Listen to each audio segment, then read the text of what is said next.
زما په زړه ستا آوازه لګېده ستا د راتللو اندازه لګېده زما په زړه ستا آوازه لګېده او ستا د راتللو اندازه لګېده ستا د ستم ذکر به ټول وي پکې زما په قبر کې خازه لګېده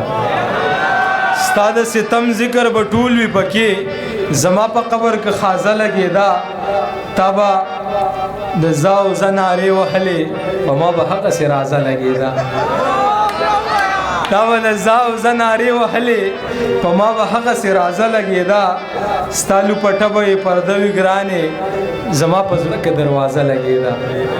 ستا لوپټه به یې پرده وي ګرانې زما په زړه کې دروازه لګېده جهان ستا تیزه ترخه خبره جهان ستا تیزه ترخه خبره په ما به څومره په مزه لګېده زما په زړه ستا آوازه لګېده او ستا د راتللو اندازه لګېده ډېر زیات مشکور یم انتهایي چې کوم ملګري ماله راغلي دي او یو وینم والله زړه مې غواړي چې یو نوم واخلم خوشحاله شم ورته خو بس د وخت ډېر زیات کوی محسوسوم او ډېره زیاته مهرباني